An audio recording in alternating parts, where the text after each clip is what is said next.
Kita baca terlebih dahulu. Qala al-muallif rahimahullahu ta'ala faslun fi nawaqidil wudu'i. Faslun utawi iki iku fasal suwiji fi nawaqidil wudu'i ing dalem nerangaken pira-pira kang batalaken wudu.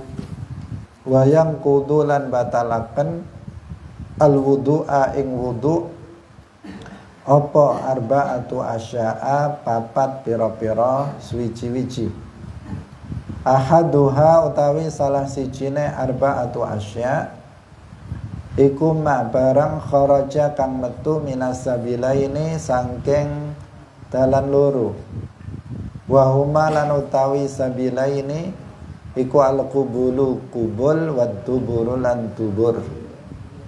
Sawaun kana padha uga ana apa ma iku mu'tadan kang biasa metu am ghaira mu'tadin utawa kang ora biasa metu sangka sabilain. Ainan iku rupa benda amrihan utawa rupa angin. Ghairal maniyyi saliyane Imam Syafi'i ing dalem mungguhe Imam Asy-Syafi'i radhiyallahu anhu. Wa tsani halan utawi kang kaping pindhone arba'atu asya iku massu qubulil adamiyyi gepok kubule menungso. Lal bahimati orang gepok kubule binatang. Temune bibir lorone kubur alal manfadhi ing atase lubang kemaluan. Amassu halqati duburihi utawa gepok lingkaran dubure menungso. Ail adami tegese menungso. Wal muradu lan utai kang den karepaken biha kelawan halqatu duburihi iku multaqal manfadhi nggon tinemune utawa nggon temune lubang faqat halih bloko falayang kudu mangka ora batalaken apa masul aliyati ngepok bokong. Innama yakunu angin pastine ana apa zalika mangkono iku naqidon batalaken idza kana tatkalane ana apa almasu gepoke iku bibatnil kaffi kelawan bagian jerone epek-epek. Wa huwa lan utawi batnul kaffi iku ma barang yastatiru kang katutup apa ma inda itbaqi ihdal kafaini ing dalem nalikane nelung ing dalem nalikane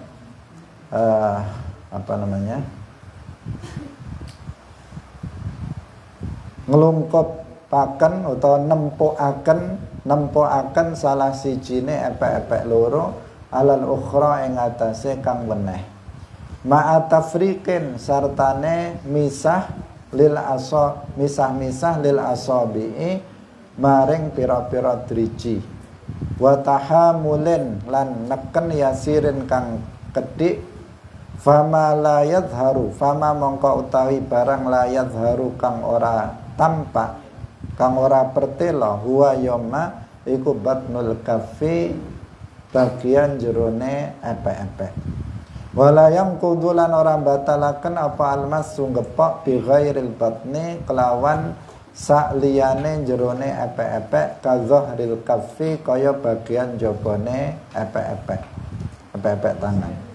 Wa yustaratu lan den syarataken aidan halih malih hatta yakuna sehingga ana apa almasu gepok iku naqidan batalaken ayyakuna yen ta ana apa almasu iku bila khailen kelawan tanpa penghalang. Falau kana mongko lamun ana apa khailun falau kana khailun ana apa khailun kang nutup laya lam yantakit mongko ora dadi batal apa al wudu. Hadirin rahimakumullah, kita membahas tentang nawaqidul wudu, hal-hal yang membatalkan wudu atau yang disebut dengan hadas kecil, al hadatsul asghar, hadas kecil atau hal-hal yang membatalkan wudu. Apabila seseorang telah berwudu kemudian terjadi hal-hal ini, hal-hal yang disebut dengan nawaqidul wudu, maka wudunya telah batal. Jika dia akan melaksanakan sholat misalnya, maka dia harus wudu lagi, karena wudunya sudah batal, dia telah berhadas kecil. Apa saja hal-hal yang membatalkan wudu? Arba'atu asya, ada 4. Ini secara umum dikelompokkan menjadi 4. Kalau dirinci maka bisa banyak, tetapi jika dikelompokkan maka hal yang membatalkan wudu itu ada 4. Yang pertama adalah ma kharaja minas sabilain, yaitu apabila seseorang mengeluarkan sesuatu dari 2 jalan. 2 jalan ini yang dimaksud kubul dan dubur. Kubul itu bagian depan, dubur bagian belakang. Kubul itu yang untuk kencing biasanya, kalau dubur itu yang untuk berak, biasanya seperti itu. Ini namanya 2 jalan. Jadi bukan jalan selatan sama jalan utara. Ini sudah maklum, kalau sudah sabila ini itu sudah maklum bahwa yang dimaksud adalah jalan depan dan jalan belakang, kubul dan dubur. Jadi kalau ada seseorang mengeluarkan sesuatu dari jalan depan atau dari jalan belakang, maka batal wudunya. Apapun yang keluar, baik yang keluar itu sesuatu yang biasa keluar, hari-hari keluar, misalnya kencing, itu hari-hari keluar, setiap hari. Kalau nggak kencing sehari ya kurang sehat, kurang minum berarti ya. Atau misalnya yang biasa keluar lewat belakang, ya tai, dia berak, mengeluarkan itu yang biasa keluar lewat belakang, berarti batal. Kalau ada orang kencing batal, ada orang berak maka batal wudunya, karena dia mengeluarkan sesuatu dari 2 jalan, dari kubul atau dari dubur.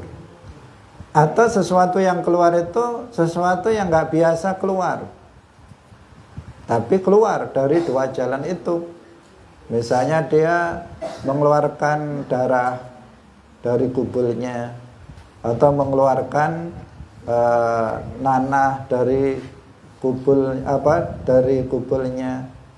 atau mengeluarkan cacing dari duburnya misalnya, karena kerminan misalnya, kemudian keluar cacing dari duburnya, maka batal wudunya.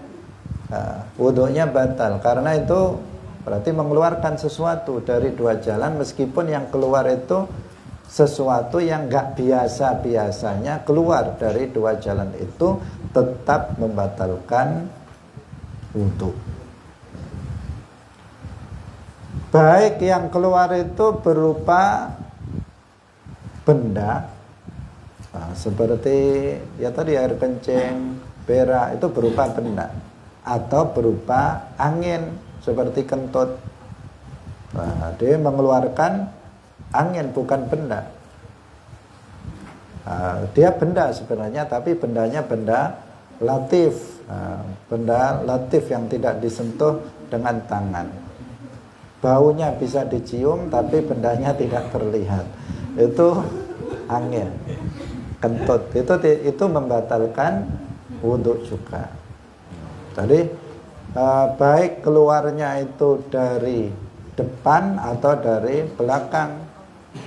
Karena terkadang ada seorang perempuan itu kentut lewat jalan depan, tidak lewat jalan belakang. Maka itu apa? Membatalkan wudhu juga.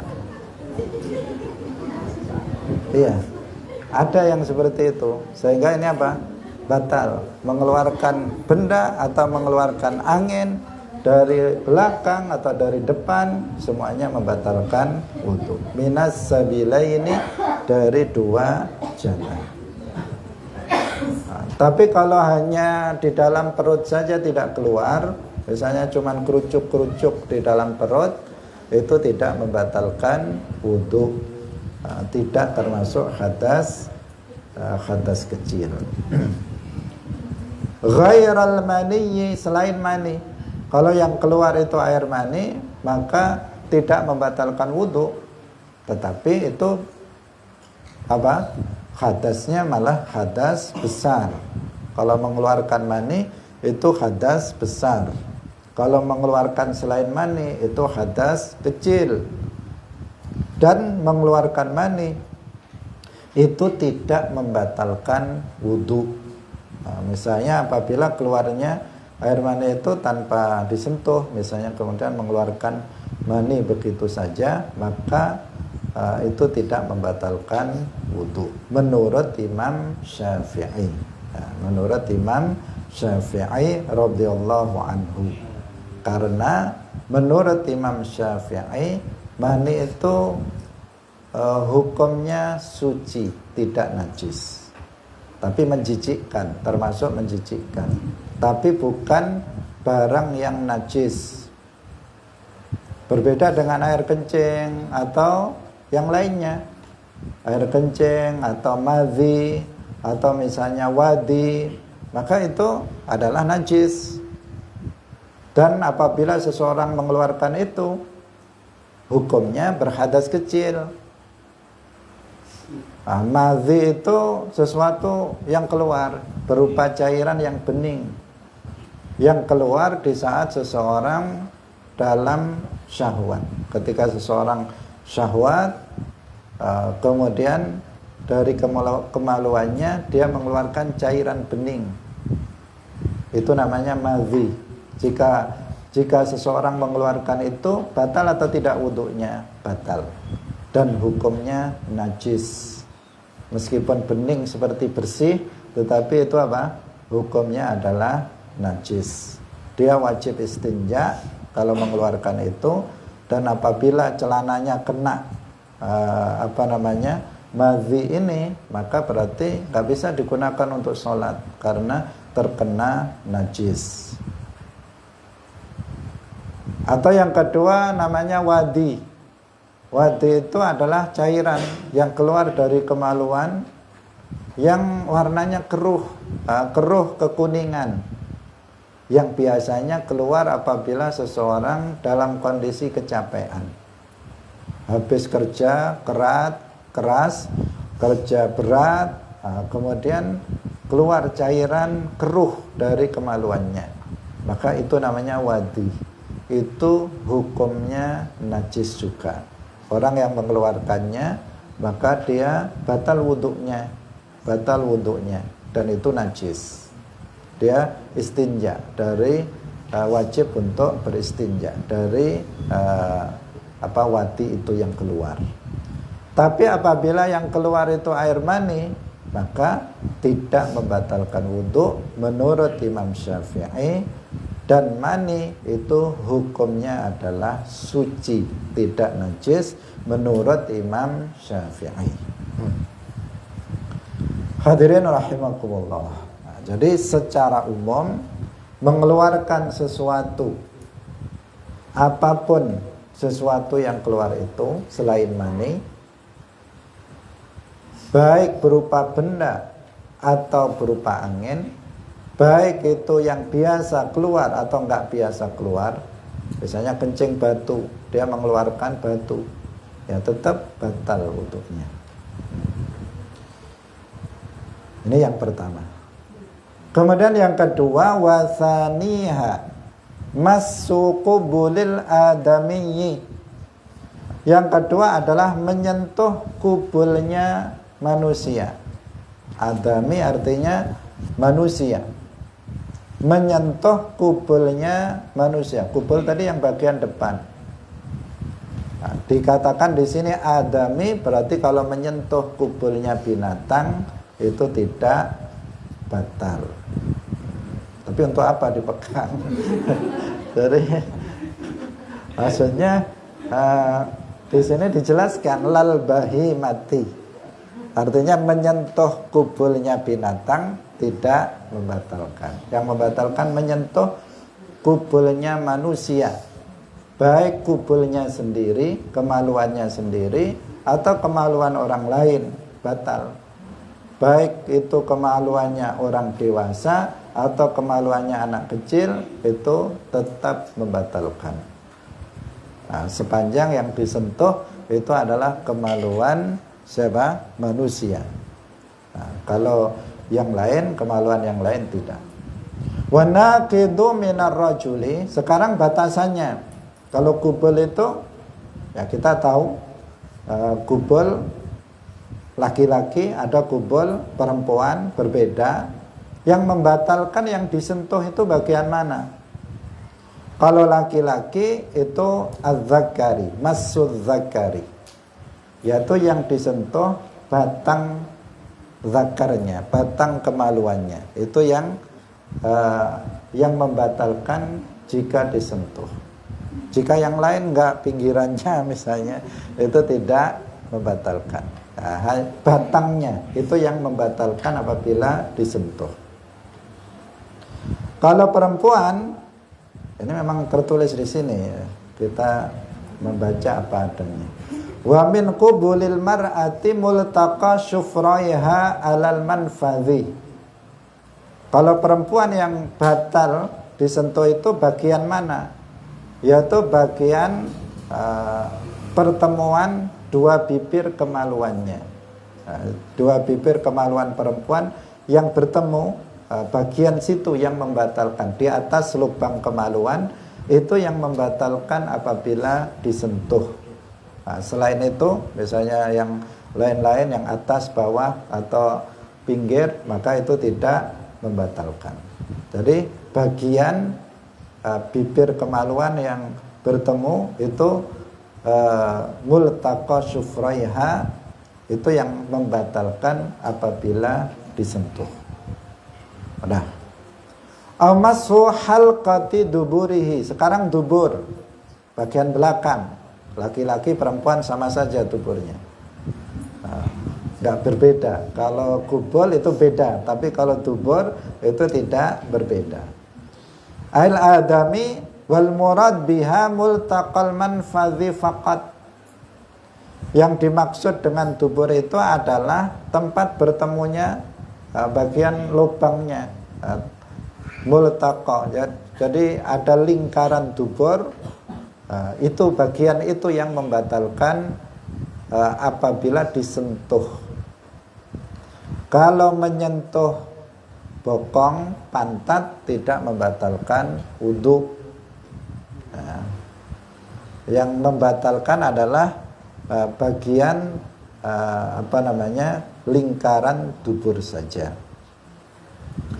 Kemudian wa inna ma yakunu dzalika naqidan idza kana al-massu bi batnil kaffi. Yang membatalkan itu apabila disentuh dengan telapak tangan bagian dalam. Telapak tangan bagian dalam. Kalau nyentuhnya pakai itu. Nah, telapak tangan bagian dalam itu bagian yang mana? Yaitu apabila dua telapak tangan kita itu kita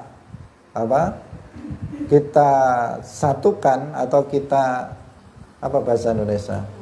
Kita gabungkan, kita beginikan, pasnya kita beginikan. Karena nanti bisa keliru. Kalau kita beginikan, kita gambarannya, Kemudian jari ma'at tafriq, jari-jarinya itu direnggangkan, bukan begini, bukan dilengketkan, tetapi direnggangkan, agak ditekan sedikit, maka bagian yang tidak terlihat itu namanya telapak tangan bagian dalam. Bagian yang terlihat itu namanya telapak tangan bagian luar. Kecuali ini kan terlihat juga ini. Ini terlihatnya karena memang nggak bisa diginikan. Nah, sehingga ini juga termasuk telapak tangan bagian dalam. Nah, bisa difahami? Nah, berarti yang nggak kelihatan, bagian yang nggak kelihatan namanya apa? Telapak tangan bagian dalam. Bagian yang kelihatan itu telapak tangan bagian luar. Berarti sela-sela jari ini namanya telapak tangan bagian luar. Ini telapak tangan bagian luar. Kalau yang ini telapak tangan bagian dalam. Ini untuk pengertiannya. Jadi dua telapak tangan kita gabungkan, agak direnggangkan jari-jarinya, agak ditekan sedikit. Nah, bagian yang terlihat namanya telapak tangan bagian luar, bagian yang tidak terlihat namanya telapak tangan bagian dalam. Lah menyentuh kemaluan, kubul atau dubur, bagian yang tadi sudah kita sampaikan, kubul dubur manusia, yang membatalkan itu apabila menyentuhnya dengan telapak tangan bagian dalam. Kalau menyentuh kemaluan pakai ini ya nggak batal, tidak batal. Atau menyentuhnya begini, kalau laki-laki misalnya disentuh begini, maka tidak batal. Kenapa? Ini telapak tangan bagian luar. Nah, ini kan kelihatan waktu diginikan tadi. Kalau diginikan maka nyentuhnya begini tidak batal. Kalau nyentuhnya begini baru batal. Karena berarti pakai telapak tangan bagian dalam. Perempuan juga begitu. Nyentuhnya pakai telapak tangan bagian dalam itu membatalkan. Kalau diginikan nggak batal. Pakai bagian belakang tidak batal. Bisa difahami ya? Kemudian yang ketentuan yang berikutnya adalah bila hailin, dengan tanpa penghalang. Kalau ada penghalangnya ya nggak membatalkan. Misalnya ada sarungnya, dia nyentuhnya di atas sarung, ya nggak batal. Karena ada hail, ada penutup antara telapak tangan bagian dalam dengan kemaluannya tadi. Jadi ada ketentuan-ketentuannya. Jadi secara umum perkara yang membatalkan wudhu yang kedua adalah menyentuh kemaluan, baik kubul maupun dubur. Tetapi kemaluan yang dimaksud kubul atau dubur ini adalah kubul duburnya manusia, bukan binatang. Yang kedua, menyentuhnya dengan telapak tangan bagian dalam. Yang ketiga, menyentuhnya tanpa ada hail, tanpa ada penghalang. Jika ini tidak terpenuhi, maka berarti tidak batal wudhunya. Misalnya yang disentuh kubulnya binatang, nggak batal. Yang disentuh misalnya tadi menyentuhnya dengan telapak tangan bagian luar, atau disentuh pakai kaki misalnya, nggak batal. Atau yang ketiga menyentuhnya dengan hail juga tidak batal. Hail artinya penutup. Jadi itu ketentuan-ketentuan sehingga menyentuh kubul dan dubur manusia itu membatalkan wudhu, atau seseorang dikatakan berhadas kecil. Wa thalithuha, kemudian sekarang yang ketiga, lamsul dzakari alladhi yushtaha bi basyaratihi basyaratal unsa al ajnabiyyati allati tushtaha. Fa in lamasa sabiyyun saghirun la yushtaha adatan basyarata saghiratin aw kabiratin aw lamasa rajulun basyarata bintin la tushtaha aw basyarata imra'atin bihailin aw lamasa ghairal basyarati minha kasya'riha lam yantaqid wudu'uhu. Kita terjemahkan dulu karena tadi belum kita terjemah. Yang ketiga, perkara yang membatalkan wudu yang ketiga adalah menyentuhnya seorang laki-laki, menyentuhnya seorang laki-laki yang sudah menyahwati dengan kulitnya pada kulit perempuan lain yang juga sudah nyahwati. Nanti kita terangkan. Fa in lamasa sabiyyun, apabila seorang anak kecil yang umumnya belum nyahwati menyentuh kulit anak kecil perempuan lain atau orang dewasa, atau seorang laki-laki itu menyentuh, laki-laki dewasa menyentuh kulit anak perempuan yang kecil yang belum nyahwati, atau menyentuh kulit perempuan dengan hail, atau menyentuh selain kulit dari perempuan seperti misalnya rambutnya, maka wudunya tidak batal. Hadirin rahimakumullah. Perkara yang membatalkan wudu yang ketiga, yaitu menyentuh kulit perempuan ajnabiyah. Kulit sama kulit, bersentuhan kulit dengan kulit, laki-laki dewasa dengan perempuan dewasa. Dewasa yang dimaksud di sini adalah yang tushtaha. Tushtaha itu dia sampai pada umur yang menurut kebiasaan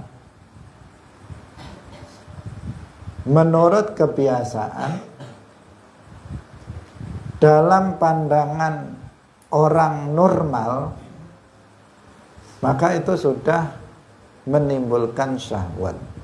Itu namanya tushtaha. Kalau anak kecil misalnya umur 2 tahun, 3 tahun, baik itu laki-laki atau perempuan, itu biasanya kalau orang itu normal, itu belum syahwat, belum ada syahwat. Tahu syahwat ya? Saya kira semuanya tahu, nggak perlu diterangkan. Ada syahwat.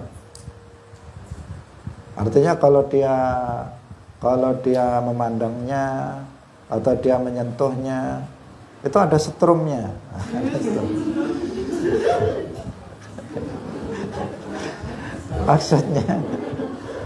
Maksudnya ada rasa nikmat, ada rasa lezat ketika memandangnya atau ketika menyentuhnya. Ini namanya apa? Ada syahwat. Kalau anak itu masih kecil, umur 1 tahun, 2 tahun, 3 tahun, laki-laki perempuan ya biasa saja, nggak ada syahwatnya apabila disentuh.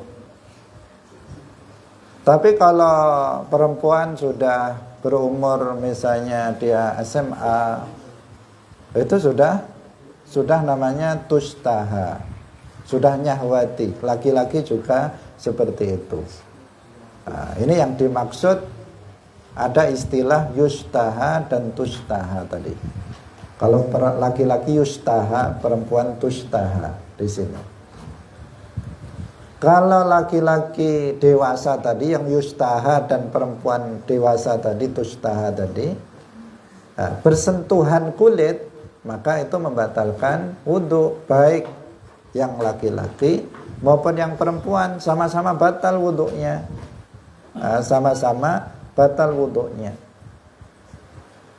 Tapi kalau salah satu atau keduanya itu misalnya tidak yustaha, maka tidak batal.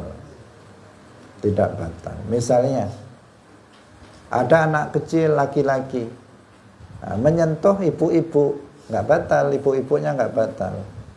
Tidak pun, aduh batal wudhu saya, kamu sentuh nak, misalnya enggak. Masih umur 1 tahun 2 tahun, enggak batal. Demikian juga kalau ada anak perempuan kecil umur 1 tahun 2 tahun menyentuh mas-mas atau bapak-bapak yang sudah dewasa, tidak batal. Tidak membatalkan wudhu, baik yang menyentuh maupun yang disentuh. Bisa difahami? Tapi kalau sama-sama dewasa, maka itu membatalkan wudhu. Alias apa tadi? Hadas kecil. Misalnya laki-laki dewasa dengan perempuan dewasa, sama-sama yustaha dan tustaha. Jika kulitnya bersentuhan, maka itu membatalkan wudhu, baik yang menyentuh maupun yang disentuh. Termasuk di sini suami istri. Suami istri. Kalau suami istri itu membatalkan jika suami menyentuh kulit istrinya atau istrinya menyentuh kulit suaminya, maka membatalkan wudhu. Hadas kecil. Kalau mahram, maka tidak batal, wudhunya tidak batal. Misalnya anak menyentuh kulit ibunya, atau ibu menyentuh anak laki-lakinya, atau bapak misalnya menyentuh kulit anak perempuannya, maka itu tidak batal.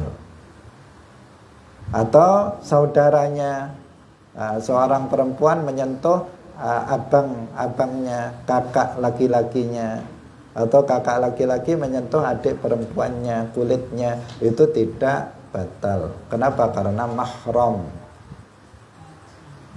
Kalau suami istri itu bukan mahram, mahramiyah. Istri itu kemarin sudah kita jelaskan, perempuan itu ada 3.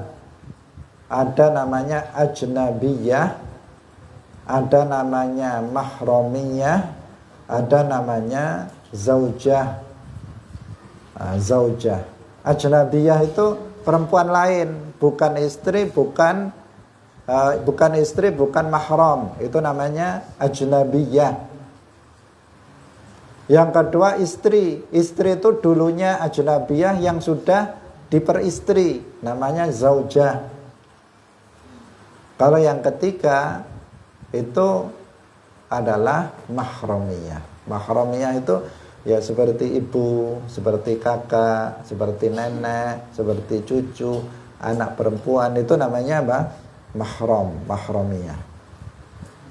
Kalau menyentuh kulit perempuan yang mahramnya, atau perempuan menyentuh kulit laki-laki yang masih mahramnya, tidak batal, wudhunya nggak batal, tidak termasuk hadas kecil.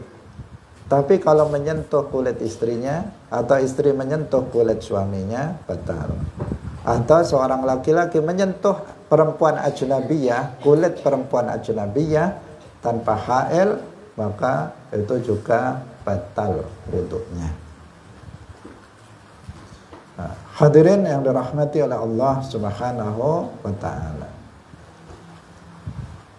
yang membatalkan ini adalah apabila yang bersentuhan itu adalah kulit dengan kulit. Tapi kalau yang bersentuhan itu bukan kulit dengan kulit, tapi misalnya kulit dengan rambut atau dengan tulang, maka tidak membatalkan wudhu. Oke, misalnya seorang laki-laki menyentuh rambut perempuan ajnabiyah atau menyentuh rambut istrinya, maka nggak batal. Atau seorang laki-laki misalnya menyentuh gigi dari perempuan lain atau menyentuh gigi istrinya tanpa menyentuh bibirnya. Kalau bibirnya kena ya batal. Misalnya giginya saja, maka tidak batal. Karena gigi ini tidak kulit, ini adalah tulang, bukan kulit. Atau menyentuh kukunya, kuku ini bukan kulit, misalnya disentuh kukunya begini, tidak batal. Tidak batal bukan berarti tidak haram. Kalau perempuan ajnabiyah tetap haram. Misalnya perempuan lain kemudian rambutnya dilus-lus, nggak batal wudhunya tapi haram. Nah, hukumnya apa? Haram. Haram hukumnya di sini beda. Ini masalah membatalkan wudhu dan masalah haram itu hal yang berbeda. Karena ada sebagian orang yang kurang paham ketika misalnya berkunjung ke rumah Mbah Yai, kemudian Mbah Yainya nggak mau salaman, nggak mau salaman dengan perempuan ajnabiyah, dengan tamunya yang perempuan. Sebagian menyangka Mbah Yai nggak mau salaman karena nggak mau batal wudhunya. Itu juga, tetapi yang lebih dari itu karena bersentuhan kulit laki-laki perempuan ajnabiyah itu hukumnya haram. Hukumnya haram, bukan sekedar takut batal wudhunya. Kalau batal wudhunya bisa wudhu lagi.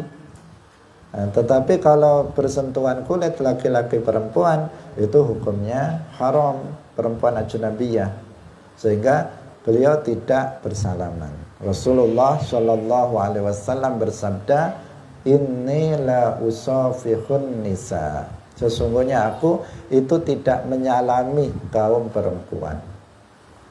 Yang menunjukkan, hadis ini menunjukkan haramnya bersalaman laki-laki dan perempuan ajnabiyah. Kalau dengan mahramnya boleh, dengan ibunya, dengan anak laki-lakinya, dengan laki-laki dengan anak perempuannya, dengan kakak beradik, maka itu boleh bersalaman. Tapi kalau dengan perempuan ajnabiyah, maka itu diharamkan dalam syariat Islam. Nah, itu harus kita pahami agar kita bisa memaklumi, bisa tahu, nggak salaman karena memang itu hukumnya nggak boleh dalam syariat Islam. Hadirin rahimakumullah,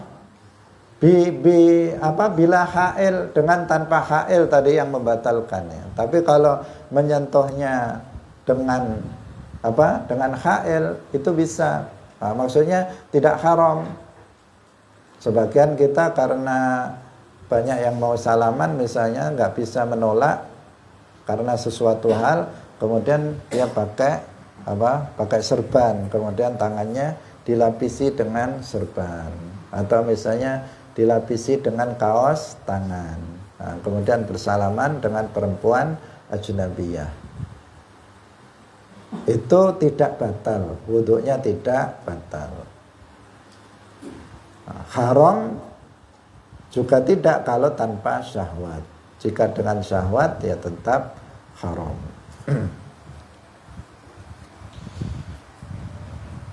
Kita lanjutkan karena ini sedikit, hanya 4 yang terakhir. Warabi'uha zawalul akli.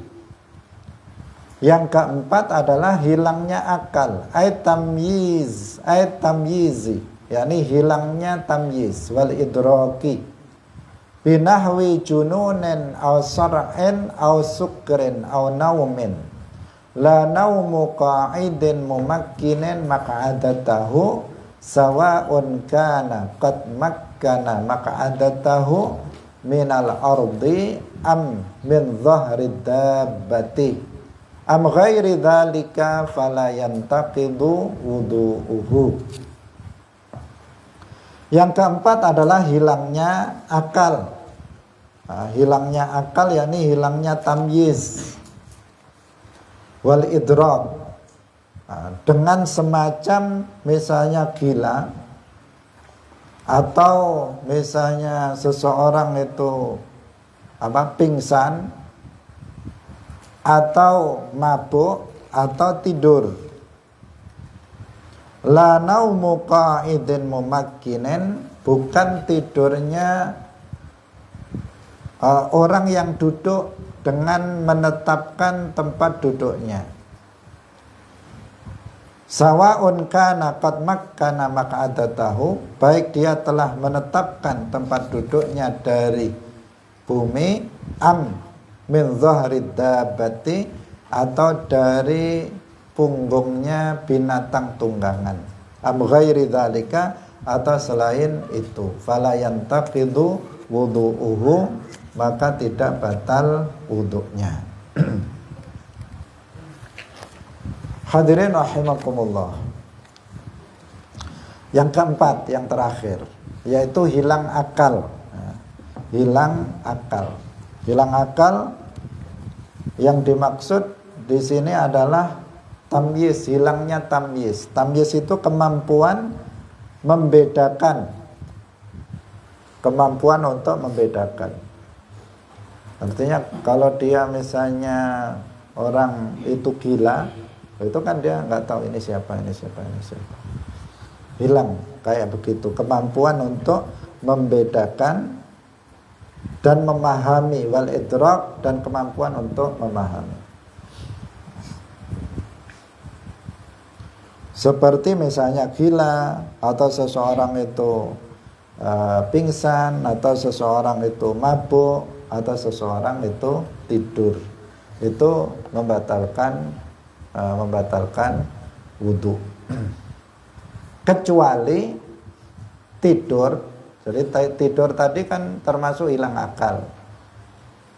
Tapi ada pengecualian, yaitu apabila seseorang itu tidurnya dengan duduk, dengan menetapkan tempat duduknya, dengan menempelkan menetapkan tempat duduknya.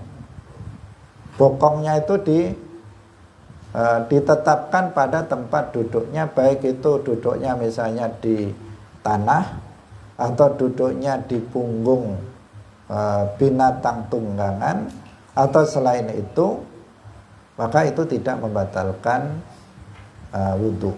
Misalnya seseorang duduk tidur, pantatnya itu menetap pada tempat duduknya, sehingga aman dari kemungkinan keluar angin. Kenapa? Karena memang duduknya itu mantap.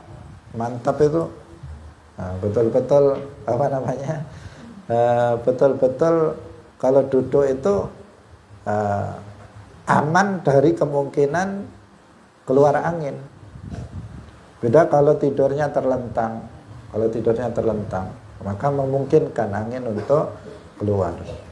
Atau apalagi kalau tidurnya mengkurap, kalau udah mudah sekali itu keluarnya kalau mengkurap. Atau apalagi kalau tidurnya dengan misalnya miring ke kanan atau ke kiri, itu batal. Kalau orang tidur miring ke kanan atau ke kiri, batal wudunya. Atau tidur dengan tengkurap, batal wudunya. Tidur dengan terlentang, batal wudunya. Tapi kalau tidurnya dengan duduk, duduknya mumakkinin maq'adatahu, maka itu batal. Tidak membatalkan wudu. Tidur semacam itu tidak membatalkan wudu. Seperti kalian kalau misalnya ada sebagian banyak kaum laki-laki, kalau Jumatan waktu khutbah pada tidur, tapi tidurnya duduk. Itu tidak membatalkan wudu. Kecuali awalnya dia tidur begini, pas bangun ternyata dia sudah berbaring, maka ya batal wudunya. Pas awalnya dia duduk nggak terasa ternyata sudah berbaring, maka atau dia begini sampai terangkat pantatnya, maka berarti ya batal wudunya. Atau yang tidur itu orang yang tidur dengan duduk itu adalah orang yang kurus kering bokongnya itu udah nggak ada apa namanya dagingnya, nggak ada dagingnya. Jadi kalau dia duduk seperti melayang, sehingga ya masih brojol. Kalau misalnya kentut itu masih bisa keluar, maka itu juga tetap membatalkan wudhu. Jadi di sini yang nggak membatalkan wudhu adalah tidur dengan menetapkan tempat duduknya pada bumi, tanah, atau punggung binatang, atau kursi dan semacamnya. Itu yang tidak membatalkan wudhu. Hadirin rahimakumullah. Jadi ini 4 hal yang membatalkan wudhu. Kalau diuraikan banyak ya, seperti tadi. Apa saja yang membatalkan wudhu? Kencing membatalkan wudhu, berak membatalkan wudhu, kentut membatalkan wudhu, apalagi yang ini uraian yang pertama saja. Uraian yang kedua, tidur membatalkan wudhu, pingsan membatalkan wudhu, gila membatalkan wudhu, mabuk membatalkan wudhu. Itu kalau dirinci. Tetapi kalau diglobalkan itu hanya 4 saja. Hanya 4 saja. Kalau diuraikan maka banyak. Menyentuh kubul membatalkan wudhu, menyentuh dubur membatalkan wudhu, dan seterusnya. Nah, itu jika diuraikan. Sebab banyak orang itu taunya yang membatalkan wudhu itu cuman kentut. Itu herannya. Jadi kalau orang awam itu ditanya apa yang membatalkan wudhu, pasti jawaban pertama kentut. Jawaban yang pertama. Yang pertama kali jawaban orang awam itu adalah kentut yang membatalkan wudhu. Bukan kencingnya dulu atau beraknya, tetapi kentutnya dulu. Itu yang ya tidak salah, tetapi bukan hanya itu. Nah, itu bagian dari mengeluarkan sesuatu dari 2 jalan, kubul dan dubur. Hadirin rahimakumullah, alhamdulillah kita sudah selesai pembahasan tentang hal-hal yang membatalkan wudhu. Semoga bermanfaat. Kalau kita terjadi hadas kecil, hal-hal yang membatalkan wudhu, kita mau sholat, maka kita harus berwudhu lagi. Tidak boleh bagi seseorang yang berhadas kecil untuk sholat. Bisa membahayakan. Misalnya orang tahu tadi dia sudah kentut, dengan sengaja dia melaksanakan sholat, maka itu bisa dianggap sebagai mempermainkan sholat. Bisa membahayakan akidah. Karena itu kalau kita batal, tidak ada wudhu, ya jangan sholat. Jika akan sholat, maka harus berwudhu terlebih dahulu. Itu maksudnya. Alhamdulillahi Rabbil Alamin, hamdan yuwafi ni'amahu wa yukafi'u mazidah. Rabbana lakal hamdu kama yanbaghi li jalali wajhika wa 'azimi sultanik. Wassalatu wassalamu ala sayyidina Muhammadin wa ala alihi wa ashabihi at-tayyibin at-tahirin. Ya Allah, Ya Rahman, Ya Rahim, Ya Hayyu, Ya Qayyum, Ya Dzal Jalali wal Ikram. La ilaha illa anta subhanaka inni kuntu minadh dhalimin. Allahumma inna nas'aluka al-huda wat-tuqa wal-'afaf wal-ghina. Allahumma inna nas'aluka 'ilman nafi'a wa qalban khashi'a wa 'amalan mutaqabbala wa rizqan halalan thayyiba. Allahumma tawaffana muslimin wa alhiqna bis-salihin. Allahumma ja'alna wa ahlana wa zawjatina wa auladana wa banatana wa masyayikhana wa talamidana min ahli al-'ilmi wa ahli al-khair wa la taj'alna wa iyyahum min ahli as-su'i wa dhairi ya arhamar rahimin. Rabbana atina fid dunya hasanah wa fil akhirati hasanatan wa qina 'adzaban nar. Subhana rabbika rabbil 'izzati 'amma yasifun wa salamun 'alal mursalin walhamdulillahi rabbil alamin. Barakallahu fikum. Assalamualaikum warahmatullahi wabarakatuh. La ilaha illallah Allahumma salli ala sayyidina Muhammad wa ala alihi wa sahbihi wa sallim. Rabbi ghfirli wa liwalidayya wa lil mu'minina wal mu'minat.